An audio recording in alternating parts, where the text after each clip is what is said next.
Hello, my name is Marina Franco. I'm with the Houston Recovery Center, and today we're going to be speaking to Damascus Wright. Thank you for joining us, Damascus. Thank you for having me. Okay, Damascus, thank you so much for joining us once again. Can you tell me a little more about your story? My story started in 1971. There was people in my community that came from Vietnam, and it was a drug fast at that time. And I got introduced to different sorts of narcotics. And I happened to experience heroin at a very early age. And I had been smoking marijuana. So after the war, all of the wounded veterans came back and told their stories about their experience in Vietnam. And I just decided to go along with the people that was coming back from Vietnam since '71. And it kind of just snowballed into active addiction. At that time, I didn't know what it was. I just thought that was the way that life was supposed to be. So what do you think triggered you to continue to use drugs? Well, what triggered me was the fact that I had got addicted at a very early age, and I didn't know how to live without feeling like that. It was just a part of my life. It was a part of what I was about. The selling and the using and the stuff that go along with the drug scene. And can you tell me what treatment finally worked for you? I was living in New York for about 10 years in '73. 2 years after I left my hometown, I went to Harlem, New York.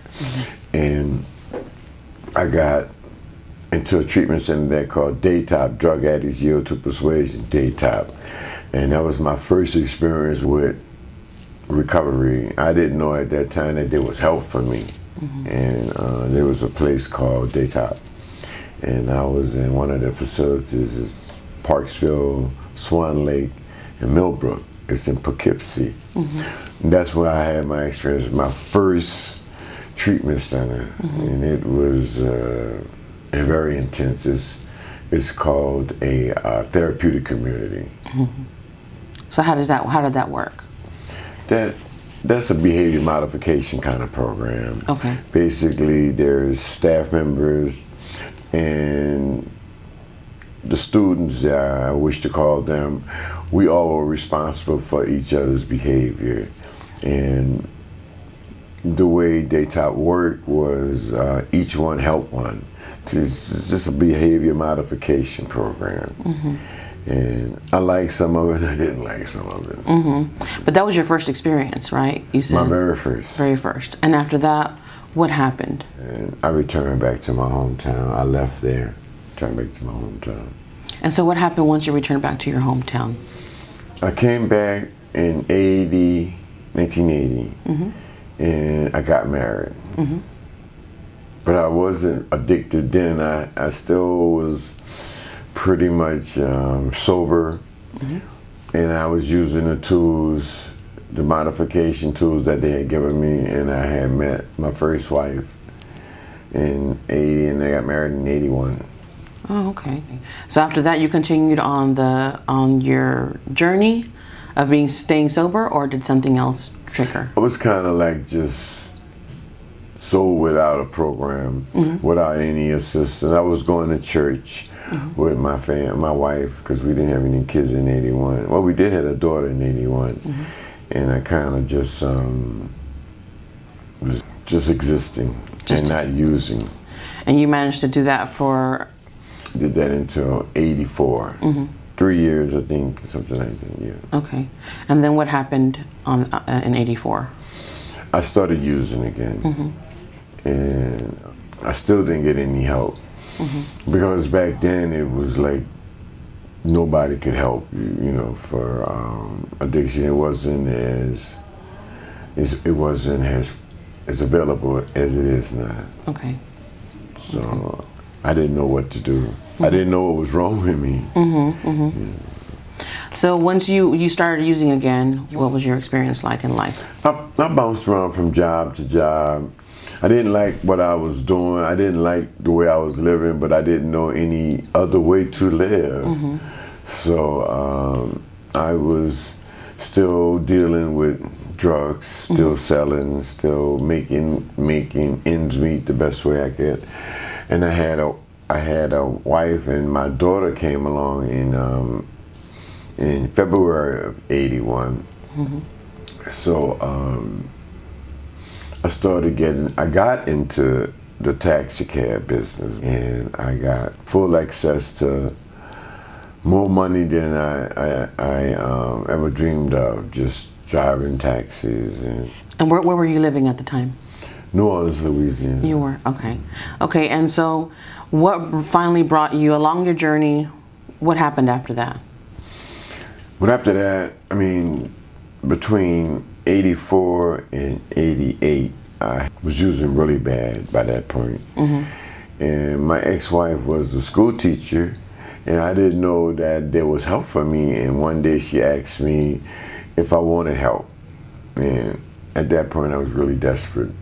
And I went into my second treatment center in New Orleans. It's called DePaul Mental. It's DePaul Hospital. And that's where I found Narcotics Anonymous. Okay. Through DePaul Hospital.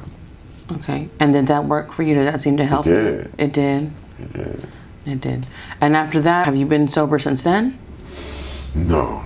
Okay, it was a stop along your journey, and it did help. It did help. In 1980, when I came out of DePaul, I got seriously into Narcotics Anonymous. I was going to meetings. I had a sponsor. I sponsored people, and I stayed clean for 5 years. Oh wow! Okay. About 6 years, 5, 6 years. And when I started going to meetings, I thought I had it licked. I thought that life was just, I used to pinch myself because I couldn't believe I was living a life drug-free and was happy doing it. And in '94, the casinos hit New Orleans. You know, and when that happened, I switched addictions. I went to gambling, and then from there, I started drinking at the casino. And I'm not blaming that. It's just that it was a new thing that hit New Orleans. They had legalized gambling. They had casinos, and before that, there were no casinos. Right. So that's what triggered then to start using again.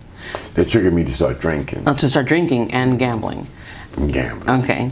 So then after that, did you seek treatment again? No. No. No, I didn't go back to no treatment center. What happened after that on your journey? In 2016, I was arrested in Houston for possession of under a gram of heroin. Okay. And they sentenced me to 2 years probation. Okay. I was sentenced to a place called the Open Door Mission. Very good program. It's Christian based. Oh wow. And it really, really helped me. It helped me seriously a whole lot. I didn't know it at first because it's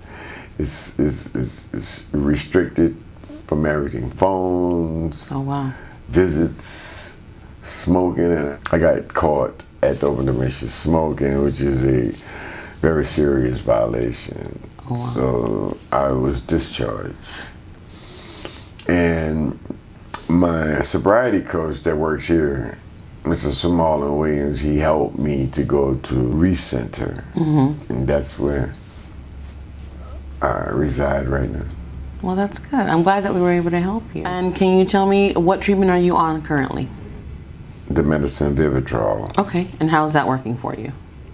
Well, it coincides with my recovery. If you're not ready to get clean and sober, it doesn't work because it's not a high, it's not a methadone, it's not anything. It's just, from what I understand, if I decide to use, I would get very ill. Okay. Either alcohol or drug. And I haven't taken that chance. I'm not interested in experiencing using drugs again or alcohol. Why do you think your mindset has changed now? Well, open door mission, because what it did for me, it told me that I had a spiritual life that I had pretty much not entertained.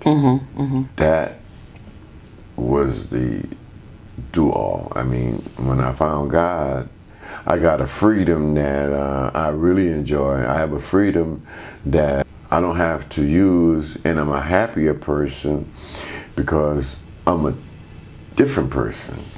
And that's a total result of bringing God in my life. That's great to hear. If you could give a message to anyone watching this video right now that's in a struggle or on their journey, what would that message be? I would suggest to anybody that they need to find a spiritual based family.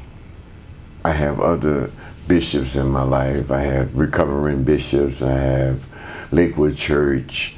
I go to CRO, which is Celebration Recovery.